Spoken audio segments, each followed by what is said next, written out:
Okay. Now, I know you've all done the reading for the week already, and I know that you remember everything I was saying at the last minute of before break.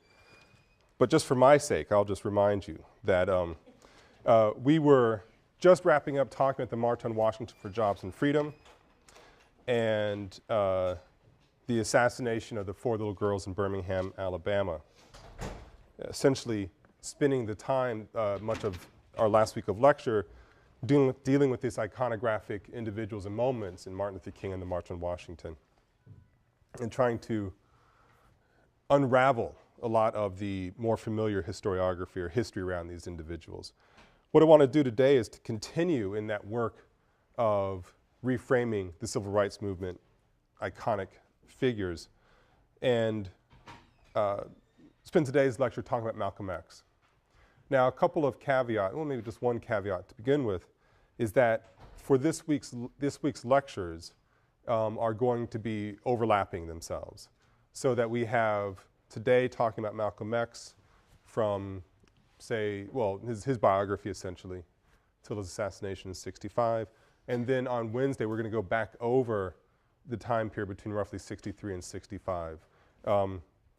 It's the simplest way that I know of to make sure that we handle a new understanding of Malcolm X, or maybe a different understanding, and also make sure we get the events on the ground that are happening at the same time. So the chronology is overlapping. Okay, with that explanation out of the way, let me begin with a sampling of Malcolm X's famous rhetoric, and this one is following the March on Washington, so we're talking about now in August of 1963. When asked about the March on Washington, Malcolm X replied, or giving a speech, this is an excerpt from Message to the Grassroots, "No, it was a sellout. It was a takeover. When James Baldwin came in from Paris, they wouldn't let him talk because they couldn't make him go by the script. Burt Lancaster read the speech that Baldwin was supposed to make. They wouldn't let Baldwin get up there because they know that Baldwin is liable to say anything. They controlled it so tight they told those Negroes what time to hit town, how to come, where to stop, what signs to carry, what song to sing, what speech they could make and what speech they couldn't make. And then told them to get out of town by sundown. And every one of those Toms was out of town by sundown. Now I know you don't like my saying this, but I can back it up. It was a circus, a performance that beat anything Hollywood could ever do. The performance of the year. Walter Reuther, labor leader. Walter Reuther and those other 3 devils should get an Academy Award for the best actors because they acted like they really loved Negroes and fooled a whole lot of Negroes. And the 6 Negro leaders should get an award too for the best supporting cast." It's quite a statement. This is, again, from Message to the Grassroots, although he would respond to other people that the speech was nothing but a circus on other occasions. It's delivered shortly before Malcolm X breaks with the Nation of Islam and Elijah Muhammad. The reading for this week, one of the readings, Malcolm X Speaks, excerpts, a collection of talks edited by George Brightman, are all speeches from Message of the Grassroots to the end of Malcolm X's life, a time period that's rather important for reasons you'll see as the course of the lecture, over the course of this lecture. Now, Malcolm X was famous for rhetoric like referring to the March on Washington as a circus, and for other sort of notorious, infamous statements. I want to play a couple other excerpts because there's nothing like hearing the person speaking. The first is from, and I'll let the 2 speeches run together. You'll notice the break, definitely. The first is from The Ballot or the Bullet, and the second is from the Black Revolution. This is why I say it's the ballot or the bullet. It's liberty or it's death. It's freedom for everybody or freedom for nobody.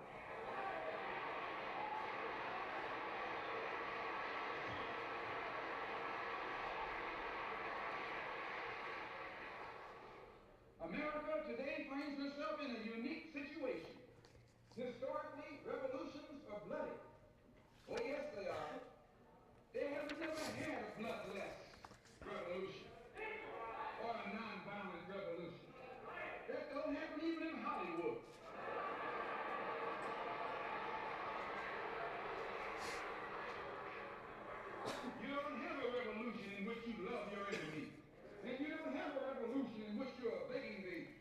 and no exploitation to integrate you into it. Revolutions overturn systems. Revolutions destroy systems. A revolution is bloody. But America is in a unique position. She's the only country in history in a position actually to become involved in a bloodless revolution. All she's got to do is give the black man in this country everything he's doing. Everything.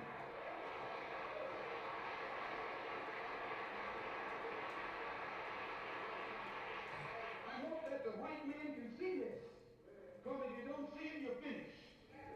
If you don't see it, you're going to become involved in some action in which you don't have a chance. We don't care anything about your atomic bomb. It's useless. Because other countries have atomic bombs. When 2 or 3 different countries have atomic bombs, nobody can use it. So it means that the white man today is without a weapon. If you want some action, you got to come on down to earth. And there's more black people on earth than there are white people.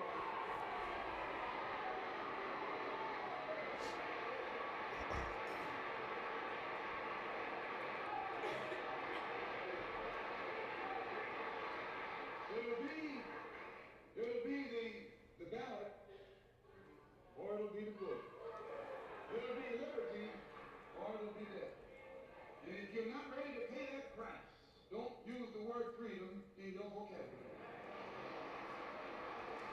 That's the end of the first clip, and the second clip begins right now. We should defend ourselves. And when I say we should defend ourselves against the violence of others, they use their press skillfully to make the world think that I'm calling on violence, period. And I wouldn't call on anybody to be violent without a cause. But I think the black man in this country, above and beyond people all over the world, will be more justified when he stands up and starts to protect himself, no matter how many necks he has to break and heads he has to crack. This is why I say it's the ballot or the book. It's liberty or... So,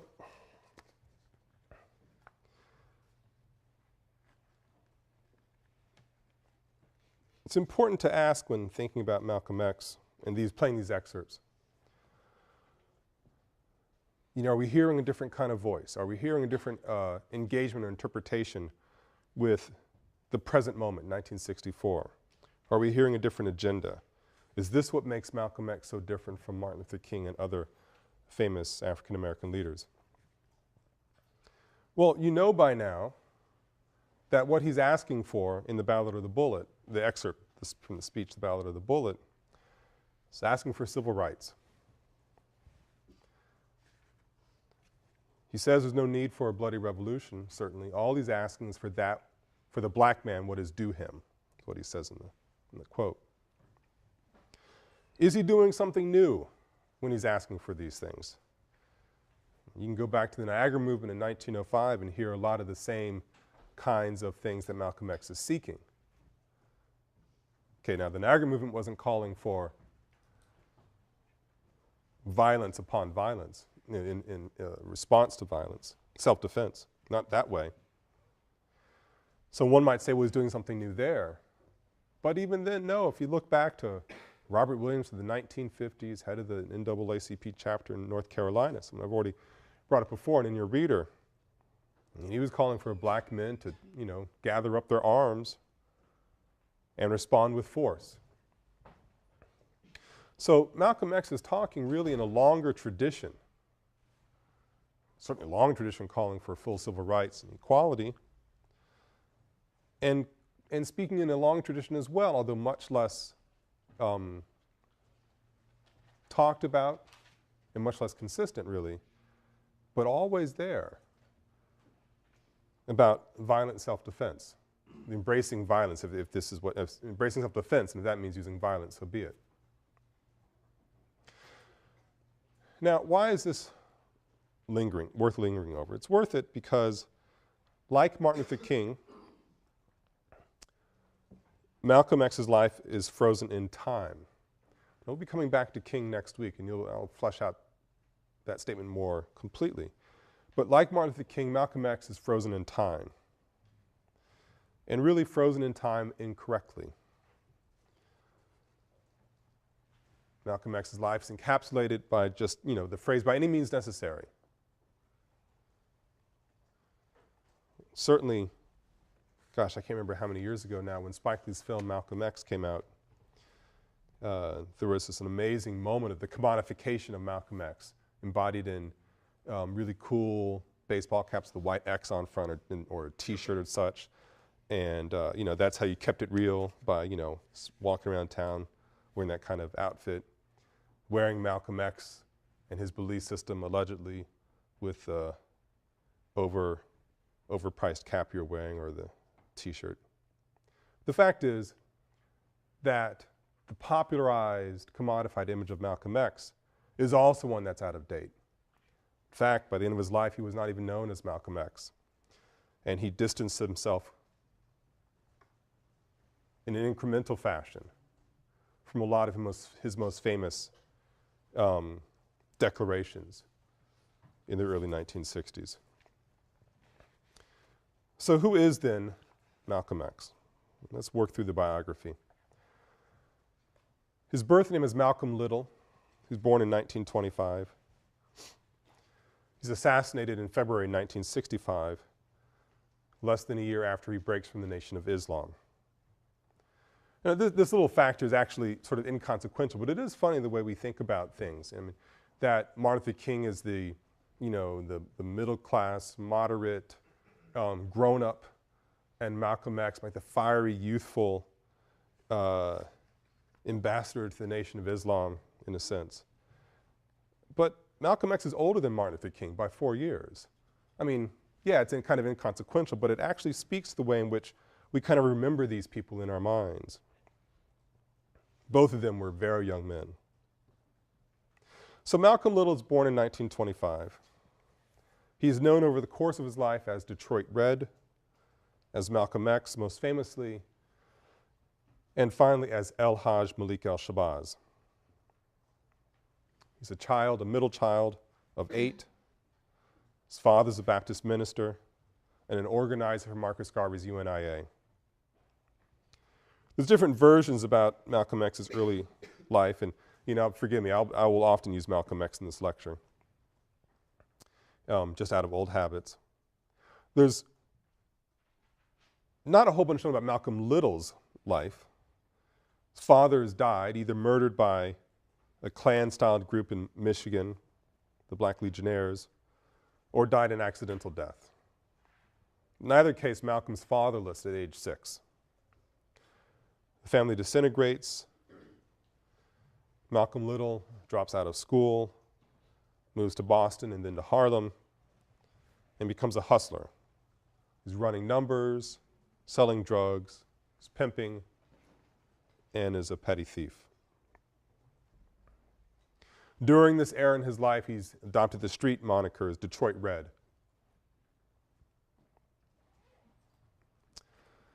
At 21, and I've encapsulated or sort of put parentheses around the first 21 years of his life in just that little biographical sketch. At 21, he's arrested and sent to prison for burglary and larceny. He's given 8 to 10 year sentence and ultimately serves 6.5 years. He's paroled in 1952,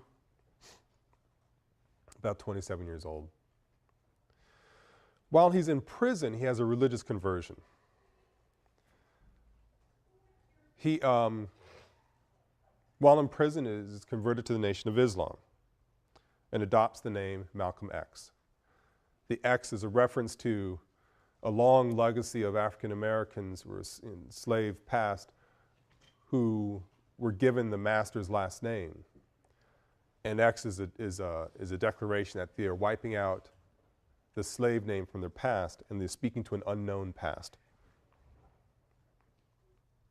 but claiming it as their own. Bless you.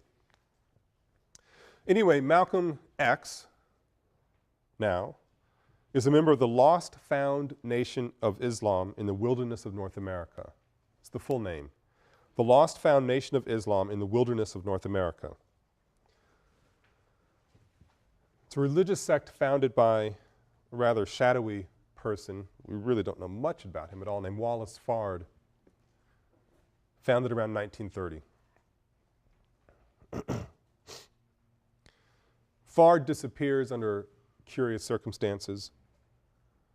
I've never seen anything convincing of what actually happened to Fard. But one of the people he brought into his circle before he disappears is a janitor in Detroit, Michigan, named Elijah Poole. Elijah Poole becomes the spiritual head of the religious organization known as the Nation of Islam, and renames himself Elijah Muhammad. Now, the Nation of Islam is a very unorthodox version of traditional Islam, and there's barely any connection between the two in truth, at least at that moment in time. The Nation of Islam grafts together black nationalism and some Islamic fundamentals. Elijah Muhammad teaches through the Nation of Islam to his disciples, his followers, that Muhammad taught, excuse me, I lost my place in my notes here. Muhammad taught that whites were a mutant race of blue-eyed devils created by a mad black scientist to persecute black people.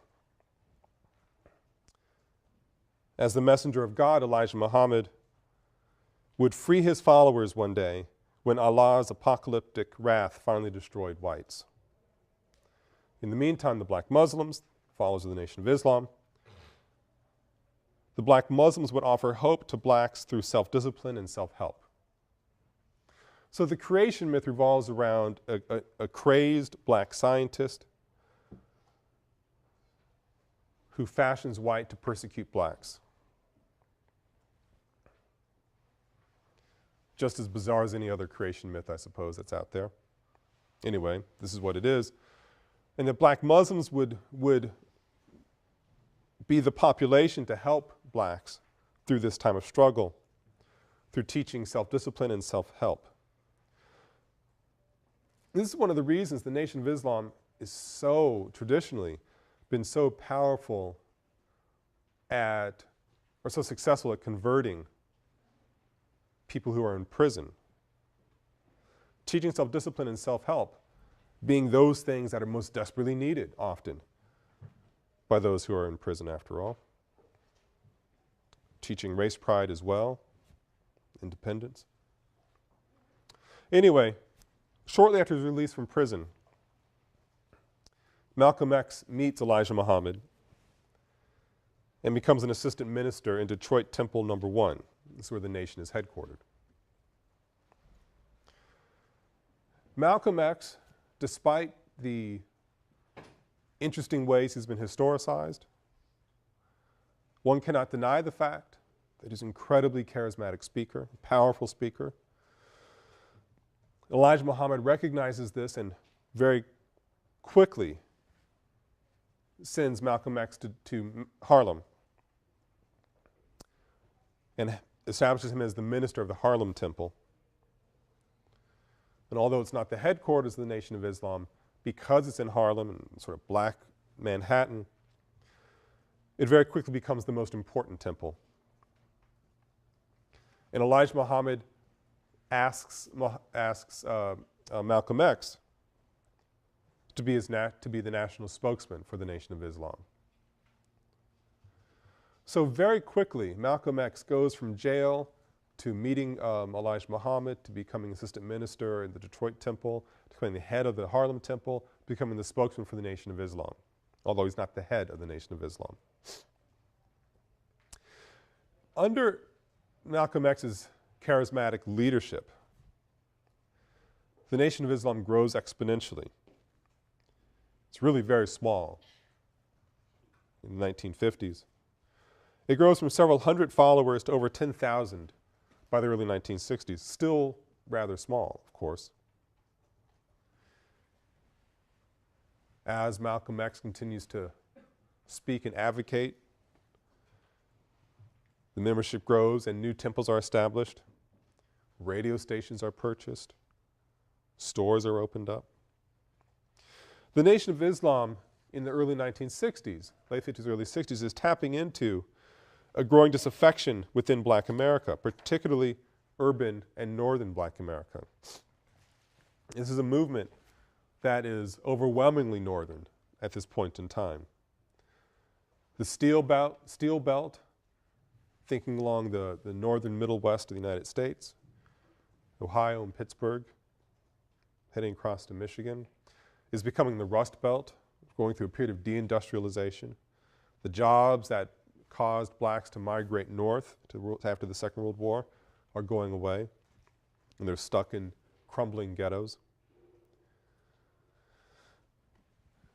And the rhetorical flair of Martin Luther King's speeches, this is also the period of King's greatest triumphs, aren't doing anything to change the daily quality of life for most blacks, particularly those living outside of the South.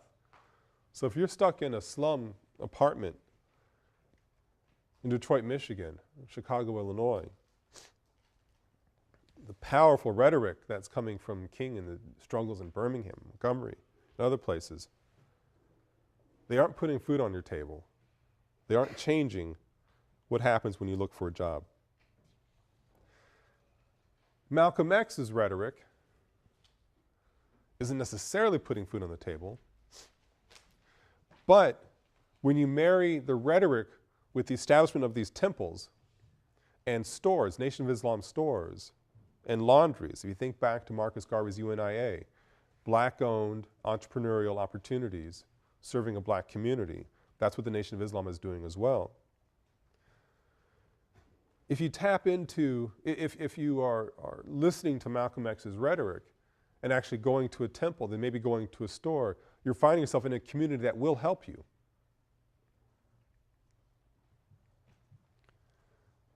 So Malcolm X and the Nation of Islam are tapping into something that's sort of festering. Disillusioned urban slum dwellers. There's growing skepticism in Black America about the worth of integrating into the white mainstream. James Baldwin famously saying, "Why would I want to integrate into a burning house?" There is a growing increase in support for violent methods to solve problems, and a surge in nationalist sentiment among African Americans not seen since the Garvey years, since the height of the Garvey movement in the 19-teens and in the 1920s. All of these things working together are increasing the numbers of the Nation of Islam, developing a broader support base. Now, the Nation is a religious organization and was steadfast in its refusal to get involved in contemporary electoral politics. Very different from Southern Christian Leadership Conference, for example, SNCC, other organizations. The Nation is a religious organization. Had a very conservative social view, very much along the lines of Booker T. Washington's notions of self-help. It is racially separatist.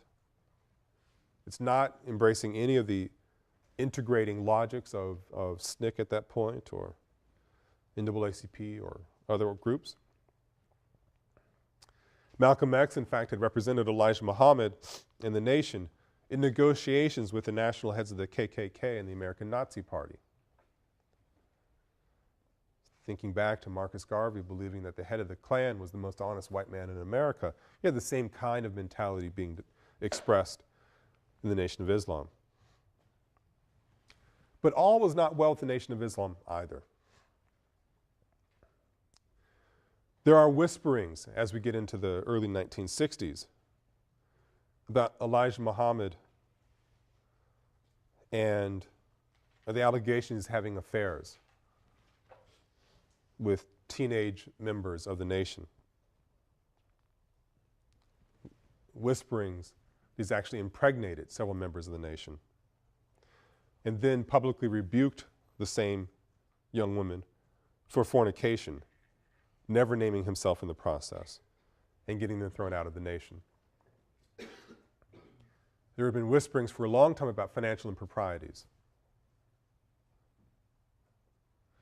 And there's an increasing sense of frustration, certainly felt by Malcolm X, but also by other members of the nation, that coming down from Elijah Muhammad is a steadfast refusal to get involved in the politics of the day. And there's also a tension created by the fact that Malcolm X is increasingly popular. And although he's not the leader of the nation, because he is the spokesperson for the nation, he is seen as embodying the nation.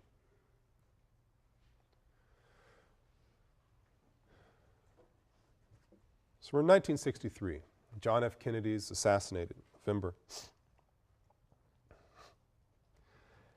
And Malcolm X, because he is such a prominent individual in the nation, was asked what he thought about this moment of great national tragedy, and white and black Americans are devastated. The seeming prince of a person had been cut down. And Malcolm X very famously says, it was merely a case of the chickens coming home to roost. It's a response that Malcolm X meant to use to highlight the fact that JFK lived by the sword, and he was quite a saber rattler as a president, that he lived by the sword and therefore he was going to die by it. Now, whether Malcolm X's comment made any sense or not, it was a comment that horrified the country. Elijah Muhammad saw this as an opportunity, as it turns out. He is getting feedback, whisperings as well, that Malcolm X is becoming too popular, that Malcolm X is growing away from the nation and from Elijah Muhammad. Elijah Muhammad is concerned about his ability to control Malcolm X. So Muhammad jumps on this opportunity and silences Malcolm X for 90 days based on that comment. He was not allowed to represent the Nation of Islam and not to speak on the nation's behalf. Now, from a standpoint of public policy, it made perfect sense. I mean, this is such a moment of anger focused on the Nation of Islam that to have done anything less than silence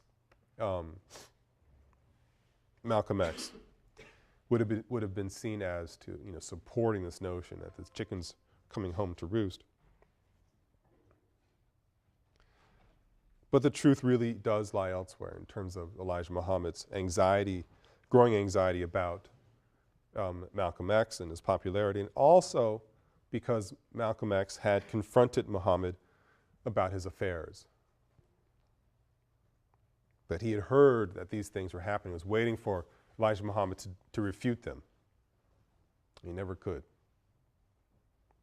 Financial improprieties, he couldn't refute those either.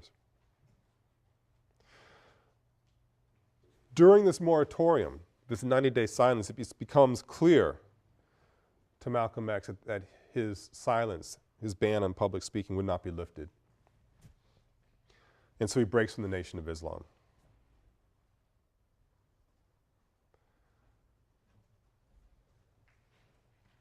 His speech, Message to the Grassroots, which I spoke from at the beginning of the lecture, is one of the last speeches he gives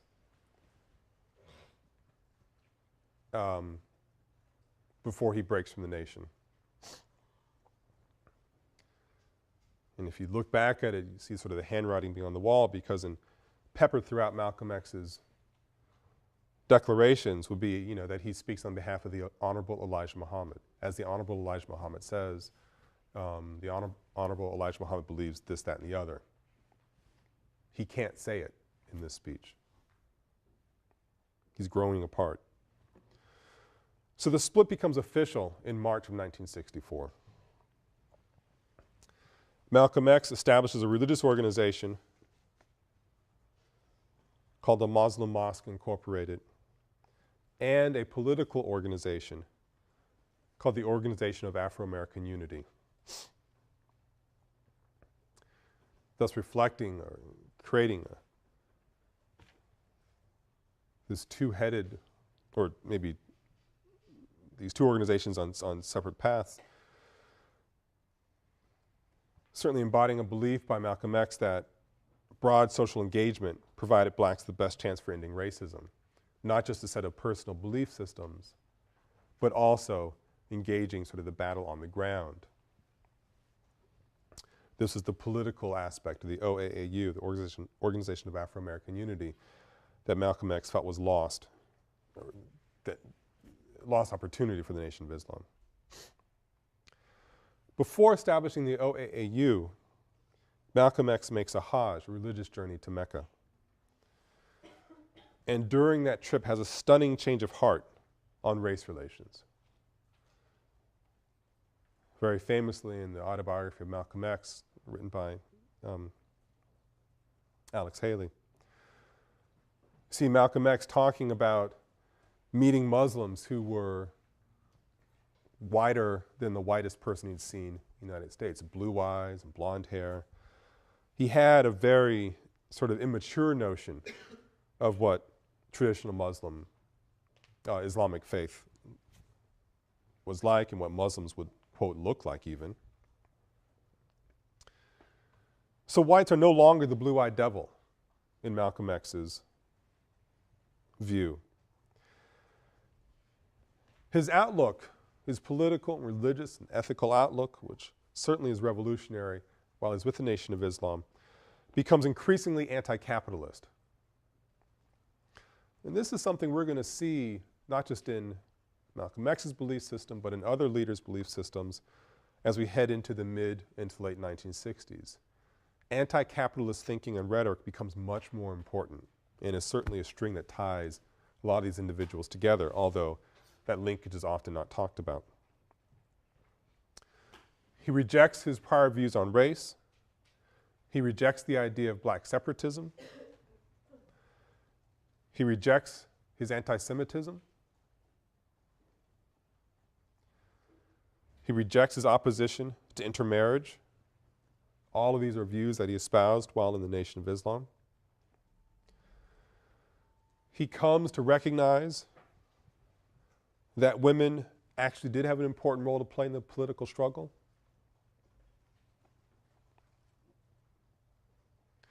And he begins to accept the idea of and look for alliances of black organizations with other groups committed to revolutionary change. It's a complete change of heart. His prior views on race separatism, his notion of the role Jews have played in the world system, his anti-Semitic views, his opposition to intermarriage, all of those are gone. Women might have a role in the struggle. Whites are no longer blue-eyed devils. There could be other organizations blacks could relate to, attach themselves to, as long as they're working towards revolutionary change. In the end, Malcolm X acknowledged that his political views are rapidly evolving, embodied in the fact that he no longer goes by Malcolm X. El-Hajj Malik El-Shabazz is the name he adopts during this last conversion.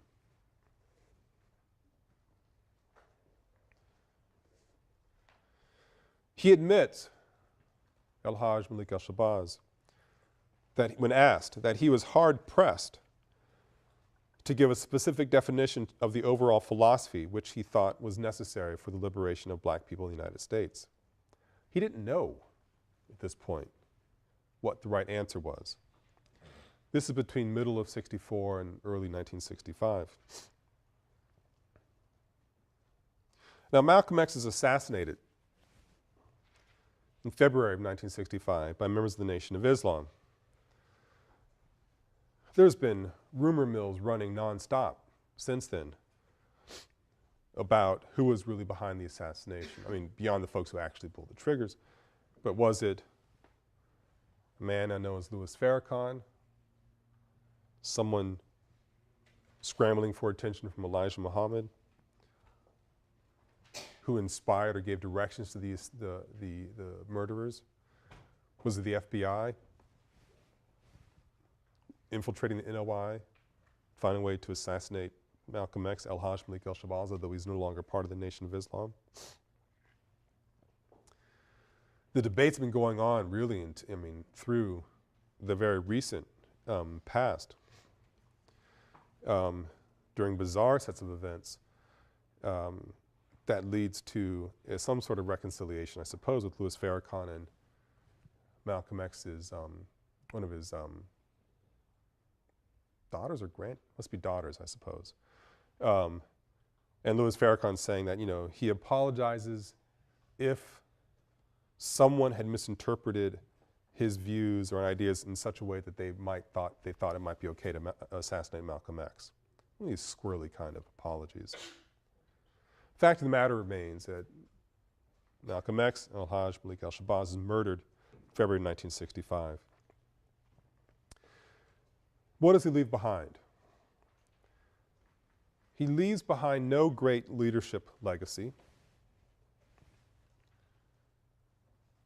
but in terms of, what organization was left, what did he do? He'd broken from the organization that had defined most of his life, his adult life. The OAAU and the Muslim Mosque Incorporated at the moment of his assassination were really inchoate. His views were shifting. He couldn't answer the question, what is going to be the most successful means to liberating black Americans? He didn't know the answer. But it's even though he leaves no clear leadership legacy behind, can he be judged by normal standards of his leadership, by normal standards of leadership? His martyrdom, as it turns out, gave him his legitimacy. Critics have said that his emotionalism, his powerful rhetoric, that he relied on it to win his cases. And it's also an emotionalism that 4 years down the line, 3 and 4 years down the line, lent themselves perfectly well to the orthodoxies of the late 1960s. Something we'll see in next week's reading, Elder Cleaver, Soul and Ice. So his ideas were, even though the phrase is sort of nonsensical, person ahead of his time, the ideas that become popularized, that were popular when Malcolm X was alive, become popularized after his death, become the vehicle for establishing sort of a logic, organizational logic for groups that really don't even exist when Malcolm X is alive. Now, martyrdom certainly a major element of the civil rights movement. In the time that remains, I want to actually segue from this Malcolm X biography and start, because we have so much to cover on Wednesday, shift gears a little bit and start talking about events going backward over the last couple of years of Malcolm X's life that spring from the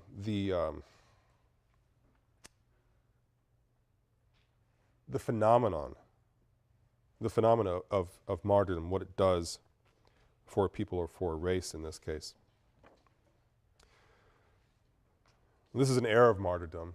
You have Kennedy assassinated November 22nd, 1963. And then Johnson's now the president and calls for the earliest possible passage of the Civil Rights Act. Something that was simmering on the table at the moment of John F. Kennedy's assassination. And Johnson commits himself for the rest of his time in office to fulfilling Kennedy's legacy on this score.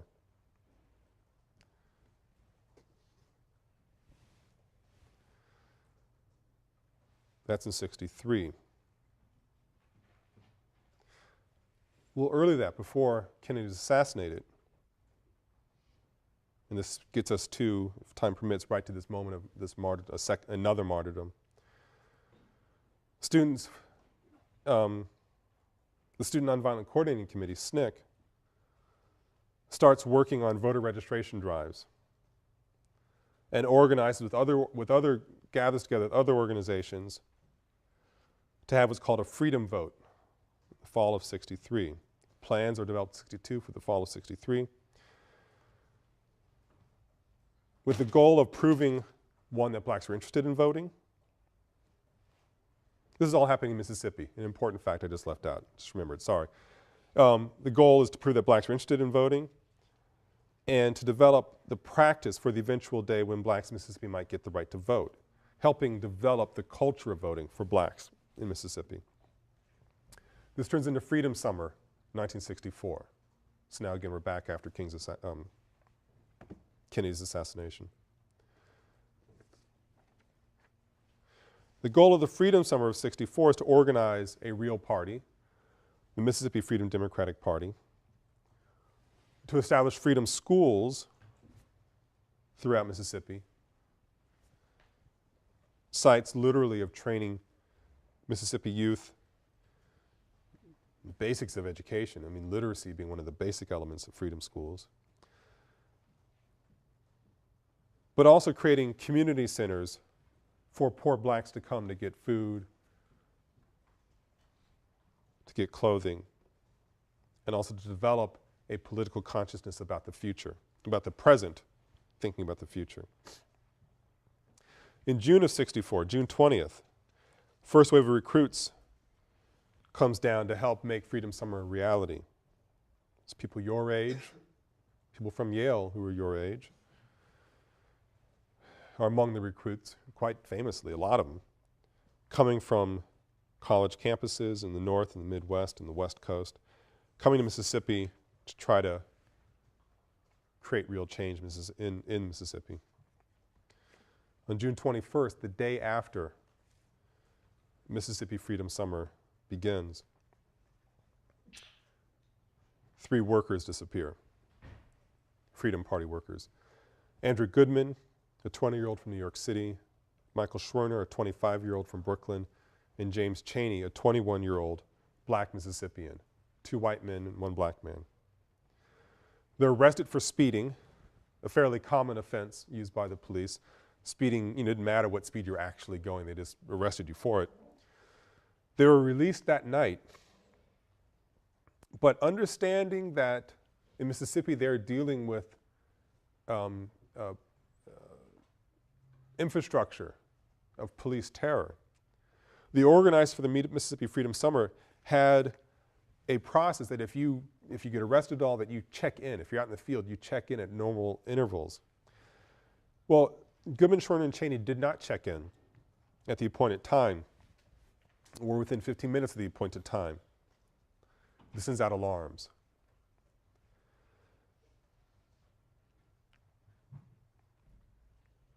Compressing a lot of history here, but based on their disappearance, LBJ sends in sailors, Navy divers, start dredging swamps, looking for Schwerner, Goodman, and Chaney. There's no doubt they're killed. They just got to find them now.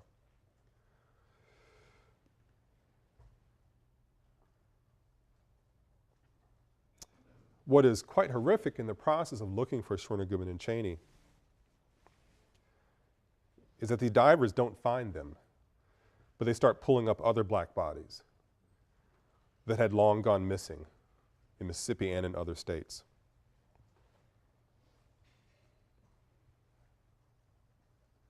Quite a state of affairs. During the summer, up in Washington, D.C., there's frantic attempts to organize the Congress to break filibusters in the Senate to get the Civil Rights Bill signed into law.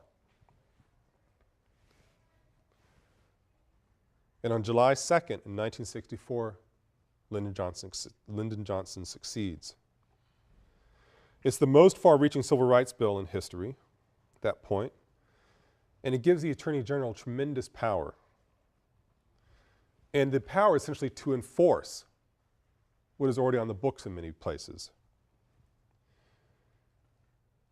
Provides for full access in places of public accommodation, establishes a permanent Equal Employment Opportunity Commission, and says there's going to be no discrimination in federally funded programs, something that really becomes important. I mean, it's important immediately, but becomes part of the debate in the, up to our present day, in fact. Now, the Civil Rights Act signed into law in July '64, it's largely irrelevant to Mississippi blacks. Despite all the work of the Mississippi Freedom Summer activists and their success at establishing the Mississippi Freedom Democratic Party, essentially an alternative to the Democratic Party in Mississippi. The fact is, the chance for blacks to actually vote through, quote, normal channels, official channels, is essentially non-existent.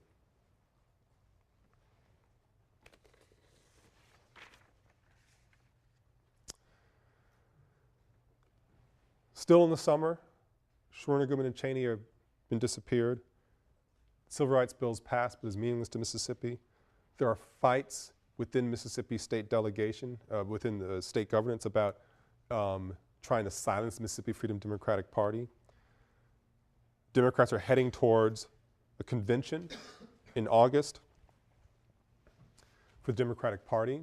The question is bubbling about what is going to happen in Mississippi. Which group of delegates are going to be recognized? Will it be the official delegates of the Democratic Party in Mississippi, or will it be the delegates of the Mississippi Freedom Democratic Party? LBJ is facing the threat that 5 other southern states would walk away if the Democratic Party, from the convention, if the Democratic Party from Mississippi, the official delegation, is not seated at the convention. And on August 4th, 3 weeks before the convention, the bodies of Schwerner, Goodman, and Cheney are found in an earthen dam near Philadelphia, Mississippi. Philadelphia, Mississippi. Bodies are riddled with .38 caliber bullets. Cheney, sole black man, his skull is fractured. He had suffered a savage beating. Mississippi law refused to allow the 3 men to be buried side by side as they wished, as their families wished. Cheney had to be buried in a segregated cemetery. Eventually, 21 whites are arrested, including the deputy sheriff, all released by a state court. Eventually, 6 put into jail for violating federal civil rights. Laws are given 3 to 6 years. David Dennis, the head of Mississippi's CORE, Congress of Racial Equality, when asked to give a eulogy for James Cheney, agrees to do so and to give a calming eulogy. But when he gets in front of the crowd, in this moment of profound emotional turmoil and political turmoil, wrestling with the martyrdom of these 3 men, he snaps and says something quite off the script. And that's exactly where we'll pick up on Wednesday.